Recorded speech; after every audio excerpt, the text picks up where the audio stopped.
বাংলাদেশ জামাত ইসলামী ঢাকা মহানগরী দক্ষিণ কর্তৃক আয়োজিত আন্তর্জাতিক মাতৃভাষা দিবস এবং অমর ২১-এর স্মরণে আলোচনা সভার সম্মানিত সভাপতি মহানগরী নায়েবে আমির জনাব আব্দুস সবুর ফকির, মঞ্চে বসা নেতৃবৃন্দ, উপস্থিত সুধীমণ্ডলী, সাংবাদিক বন্ধুগণ, আমি সূচনায় ৫২ সালে মায়ের ভাষার অধিকার প্রতিষ্ঠার জন্য যারা লড়াই করেছিলেন এবং বিশেষভাবে যারা জীবন দিয়েছিলেন তাদেরকে গভীর শ্রদ্ধার সাথে স্মরণ করছি। জীবন দিয়ে যারা দুনিয়া থেকে বিদায় নিয়েছেন তারা একটি সোনালী ইতিহাস আমাদেরকে উপহার দিয়েছে। আল্লাহ তাআলা তাদের সকলকে শহীদ হিসাবে কবুল করুন।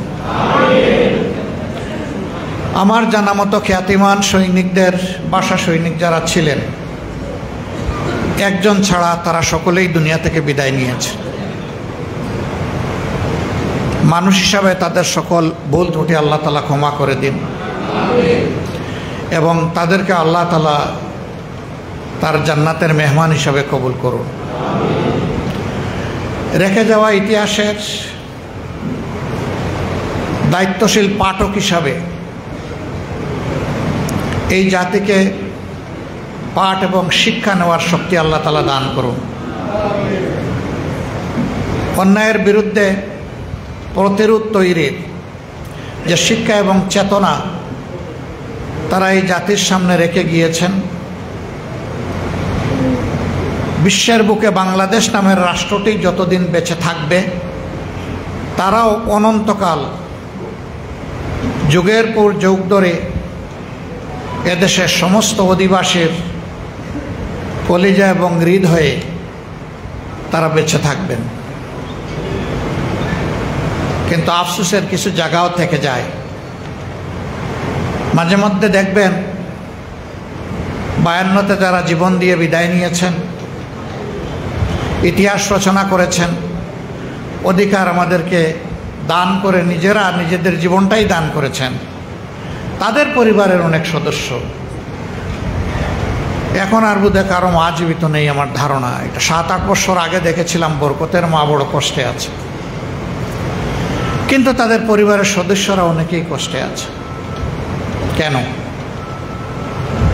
এই রাষ্ট্রের কি এতই অভাব পড়েছে যে তাদের দিকে একটু সুদৃষ্টি দেওয়া যায় না? তারা তো এক একজন ইতিহাস, তাদের এক একটা বাড়ি এই জাতির মিউজিয়াম হওয়ার কথা এবং তাদের এক একটা পরিবার এই জাতির জন্য মাথার মুকুট হয়ে থাকার কথা। আমরা লজ্জিত এবং দুঃখিত, তাদের নিয়ে রাজনীতি করি কিন্তু তাদের প্রতি আমরা দায়িত্ব পালন করি না। এই দায়িত্ব রাষ্ট্রের।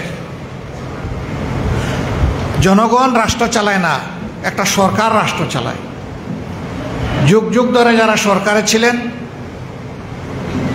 তাদের এই অবহেলা, উপেক্ষা এবং অপরাজনীতির দায় তাদেরকে নিতেই হবে।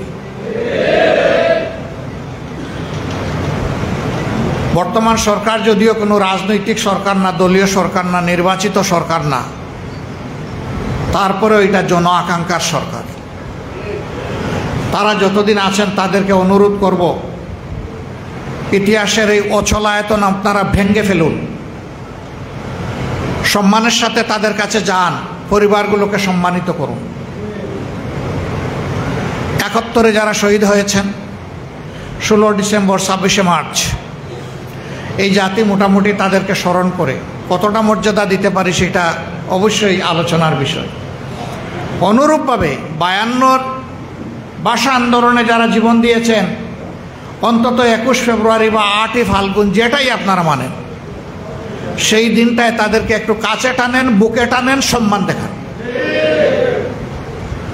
তাহলে তারা অন্তত কিছুটা হলে প্রশান্তি পাবে, আর বর্তমান প্রজন্ম এখান থেকে শিক্ষা নেবে। আফসোস, ইতিহাসের নায়কদেরকে সম্মান দিতে পারি না, উল্টা আমরা ইতিহাস বিকৃত করি। কিন্তু সেই ইতিহাসই আবার বড় নির্মম, এই ইতিহাস কাউকে ছাড় দেয় না। ইতিহাসের বিকৃতকারীরা সব সময় ইতিহাসের আস্থা করে পড়ে গিয়েছেন। তারা একটি সরকার 15.5 বছর এই জাতিকে বড় জ্বালাতন করেছে। ইতিহাসকে কেটে টুকরা টুকরা করে সব জায়গায় অন্যায্যভাবে নিজেদেরকে প্রতিষ্ঠিত করার চেষ্টা করেছে। প্রত্যেকটি জাতির যুব সমাজ সাধারণত অন্যায়ের বিরুদ্ধে থাকে, বৈষম্যের বিরুদ্ধে থাকে। আমাদের যুব সমাজও আলহামদুলিল্লাহ সেই গৌরব ধারণ করে চলছে। জোর করে যে ইতিহাস তৈরি করা হয়, এটা আরেকটা প্রচণ্ড চাপে এটা কিন্তু একদম বিলুপ্ত হয়ে যায়। এটি কারোর জন্য সুখকর নয়, বরঞ্চ ইতিহাসে যার যেখানে জায়গা রয়েছে তাকে ওটা অবশ্যই দিতে হবে, আপনার ভালো লাগুক কিংবা না লাগুক। এর নাম ইতিহাস। যদি ভালো লাগার মানুষকে আপনি সামনে নিয়ে আসেন আর না লাগার মানুষকে যদি ফেলে দেন, এটা ইতিহাস নয়, এটা হবে গল্প। ইতিহাসের নামে আমরা আর কোনো গল্প দেখতে চাই না। ইতিহাসটা উঠে আসুক। একজন ভাই বলেছেন 24-এর ইতিহাসের নায়ক যারা শাহাদত বরণ করেছে, জামাতে ইসলামী স্ব-উদ্যোগে তাদেরকে তুলে আনার চেষ্টা করেছে। আমাদের বই হয়তো আপনাদের অনেকের কাছে পৌঁছেছে, অনেকের কাছে পৌঁছবে ইনশাআল্লাহ। দেখবেন যে এখানে একটা শব্দেও কোনো দলীয় ক্রেডিট আমরা দাবি করিনি। ইতিহাস কোনো দলের নয়, ইতিহাস একটা জাতির হয়। আমরা আমাদের বীরদেরকে জাতীয় স্বীকৃতি দিয়ে শ্রদ্ধার চূড়ান্ত আসনে রাখতে চাই। আমরা আহ্বান জানিয়েছি, আমরা যতটুকু পারি আমরা চেষ্টা করেছি, জাতির সামনে তুলে ধরেছি। সরকারও যেন এই কাজটা করে, আরও সুন্দরভাবে করে। অন্যান্য যারা দল আছেন, সংস্থা আছেন, তারাও যেন এই পবিত্র দায়িত্ব পালন করেন, আরও সুন্দরভাবে করেন। এবং তাদের এই কাজ করতে গিয়ে যদি আমাদের কোনো সহযোগিতা লাগে, সেই সহযোগিতা দেওয়ার জন্য আমরা প্রস্তুত। আমরা চাই সঠিক ইতিহাস উজ্জ্বল হয়ে থাকুক, কারো ধারায় যেন এটা ম্লান না হয়, অপদস্থ না হয়, ক্ষতিগ্রস্ত না হয়, অপমানিত না হয়, বিকৃত না হয়। ভাষা আন্দোলনটা দারুণ বিকৃতির কবলে পড়েছে। অধ্যাপক গোলাম আজম সাহেবের যতটুকু অংশ, তাকে অতটুকু দিতে অসুবিধা কি? বিচারপতি আব্দুর রহমান চৌধুরী, যিনি ভাষা আন্দোলনের স্মারকের ড্রাফট করেছিলেন, তাকে কোথাও স্বীকৃতি দেওয়া হচ্ছে না কেন? তমদ্দুন মজলিস নামের যে সংগঠন এই আন্দোলনের সূচনা করলো, তারা ইতিহাস থেকে বিলীন কেন? যার যেখানে জায়গা থাকে সেখানে জায়গা করে দিতে হবে। তাহলে এই জাতির মধ্যে বারবার বীর জন্ম নেবে। আর বীরকে যদি অস্বীকার, অগ্রাহ্য এবং অপমান করা হয়, এই জাতির মধ্যে বীর জন্ম নেবে না। সুবিধাবাদী কাঙ্গালের জন্ম হবে এই জাতির মধ্যে, যারা সমস্ত গরিবের ধন লুটে পুটে খেয়ে শেষ করে দেবে। সম্মানিত ভাইয়েরা, ইতিমধ্যেই আপনারা জেনেছেন এবং আমার ভাইয়েরা বলেছেন, গতকালকে আমি গভীর বেদনা থেকে একটা স্ট্যাটাস দিয়েছিলাম। হয়তো অনেকেই খেয়াল করেছেন, অনেকে করেননি। বিগত সরকার এই জাতির প্রায় প্রত্যেকটি নাগরিকের সাথে শুধু তাদের গোষ্ঠী ছাড়া জুলুম করেছে। এই জুলুমের শিকার ছিল বাংলাদেশ জামাতে ইসলামীও। দল হিসাবে সবার আগে জামাতের উপর জুলুম শুরু হয়েছিল। এরপরে আবার পর্যায়ক্রমে সবার উপরে এসেছে, কেউ বাদ যাননি। যাদের উপরেই জুলুম হয়েছে আমরা সকলে মজলুম। সেই মজলুমরা মিলেমিশে একাকার হয়ে যে আন্দোলনের সূচনা হয়েছিল 2011 সালে, সেই আন্দোলন চূড়ান্ত রূপ লাভ করেছে আমাদের সন্তানদের হাতে এসে 2024 সালে। আমরা সবাই মজলুম ছিলাম। এই চ্যাপ্টারের অবসান হওয়ার পরে বাংলাদেশে এখন আবার কারো উপর জুলুম করা হোক, এটাকে এই জাতি মেনে নেবে?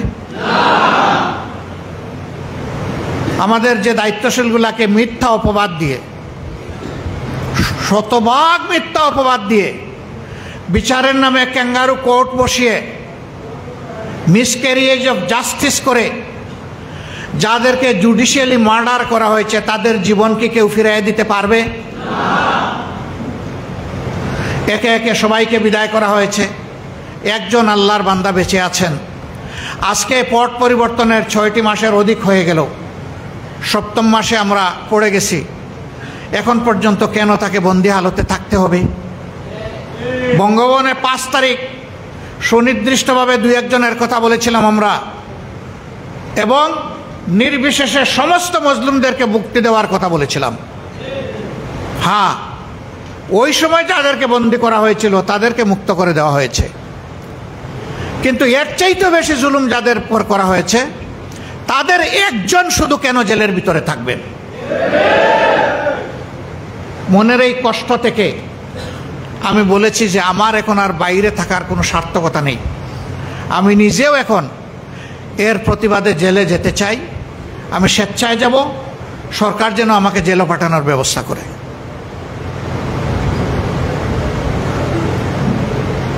সম্মানিত বন্ধুগণ, আমার ভাইয়েরা বলেছে আপনাকে আমরা একা ছাড়ব না, আমরা আপনাকে লাখো কর্মী আপনাকে সঙ্গ দেব। আমি আমার ভাইদের কাছে কৃতজ্ঞ, কিন্তু আমি বলতে চাই লাখও লাগবে না, আমি একাই যাব ইনশাআল্লাহ। কারণ এই জমিনকে ঠিক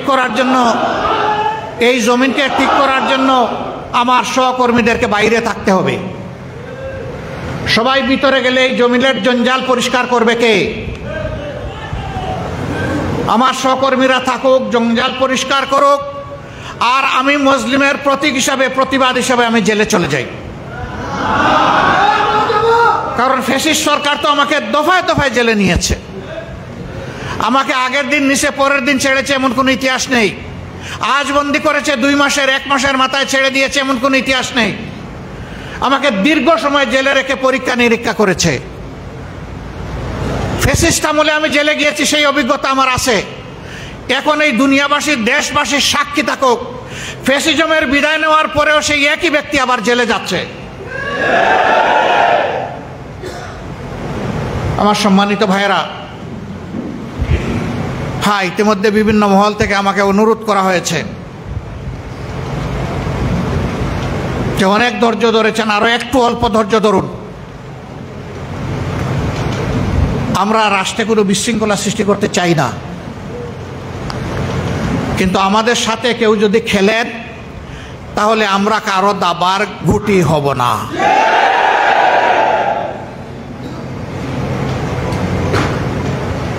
কেউ আমাদের সাথে খেলবেন এটা আমরা পছন্দ করি না। শুধু আমাদের সাথে না, এদেশের একজন নাগরিকের সাথেও যেন কেউ খেলাধুলা না করে। আমরা ফ্যাসিস্ট আমলে একটা কথা বারবার শুনতাম, খেলা হবে। ওই খেলা আর দেখতে চাই না। জাতির ভাগ্য নিয়ে যারা খেলা করে এরা একটা দেশের দায়িত্বশীল নাগরিক হতে পারে না, এরা দুষ্টা।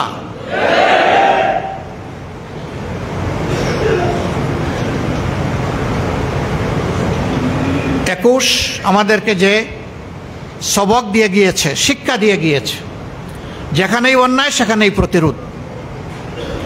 এটা যার আমলেই হোক আমরা সেই প্রতিরোধ করার জন্য অঙ্গীকারবদ্ধ। আশা করব অন্যায়ের বিরুদ্ধে যাদেরই অবস্থান তারাও এগিয়ে আসবেন। সবাই আসলে আমরা মহাখুশি, কেউ না আসলে আমরা একাই দাঁড়িয়ে থাকবো ইনশাআল্লাহ। বাংলাদেশ ফ্যাসিবাদীদেরকে তাড়িয়েছে, কিন্তু আমরা ফেসিবাদের জ্বালা থেকে এখনো মুক্ত হতে পারি নাই। যে সমস্ত অপকর্ম করত ফেসিবাদীরা, সেই অপকর্ম যদি আমিও করি তাইলে আমিও একজন ফেসিবাদী। আমরা বারবার অনুরোধ করে বলেছি, দয়া করে শহীদদের রক্তের প্রতি সম্মান দেখান, দয়া করে আহত পঙ্গু ভাই বোনদের প্রতি সম্মান দেখান। তাদের রক্তকে, জীবনকে, তাদের ইজ্জতকে, তাদের আবেগকে, তাদের ত্যাগকে মেহেরবানি করে অপমানিত করবেন না। কিন্তু আমরা দেখছি কতিপয় কাজ এখনো বন্ধ হচ্ছে না। আমরা দেশবাসীকে আহ্বান জানাবো, আমরা বারবার আহ্বান জানিয়ে যাচ্ছি, কিন্তু এই আহ্বান আমরা কিয়ামত পর্যন্ত জানাবো না। কারণ এই জুলুমটা সারা জাতির উপর হচ্ছে। ঘাটে ঘাটে যে চাঁদাবাজি হয়, এর কারণে প্রত্যেকটা দ্রব্যের মূল্য বহুগুণ বেড়ে যায়। এর চাপ এদেশের একজন শ্রমজীবী মানুষের উপর পড়ে, এমনকি রাস্তার আমার একটা ভিক্ষুক ভাই কিংবা বোনের উপরেও পড়ে। তাহলে তো আমরা সকলেই ক্ষতিগ্রস্ত। আমরা কেন এই অন্যায়কে প্রশ্রয় দেব? কেন আমরা নীরবে সহ্য করব? কাজেই এই ব্যাপারে আমাদেরকে সামাজিক প্রতিরোধ গড়ে তুলতে হবে ইনশাআল্লাহ।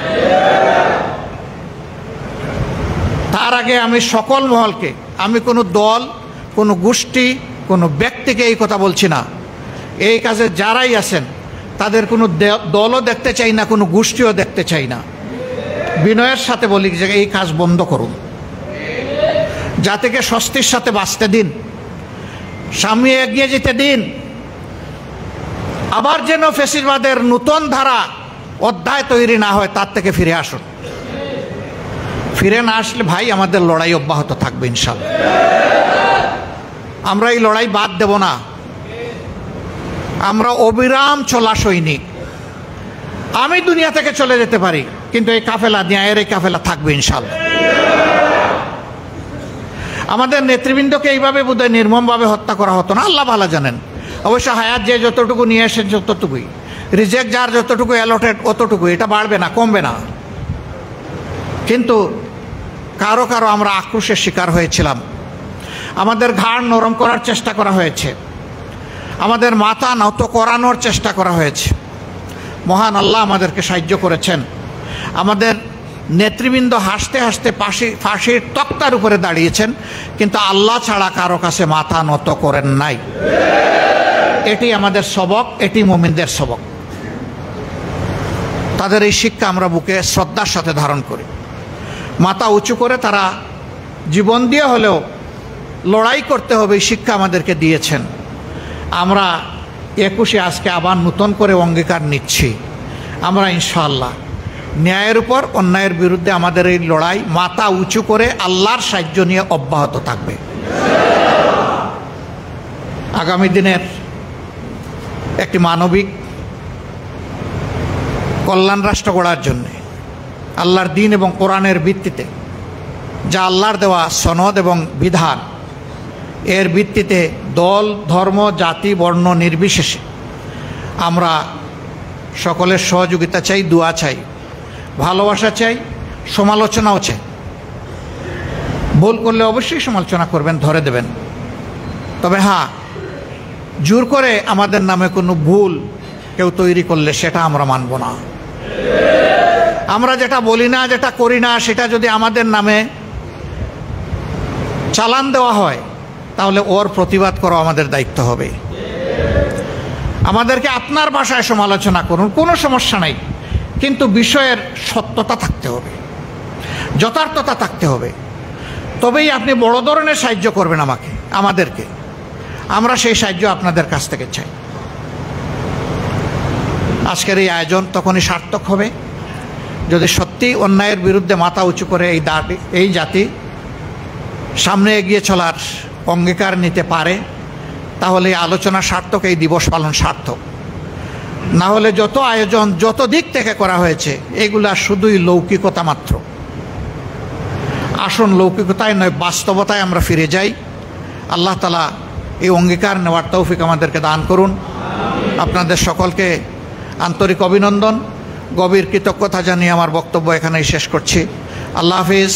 বাংলাদেশ জিন্দাবাদ, বাংলাদেশ জামাত ইসলামী জিন্দাবাদ। আসসালামু আলাইকুম রহমতুল্লাহ।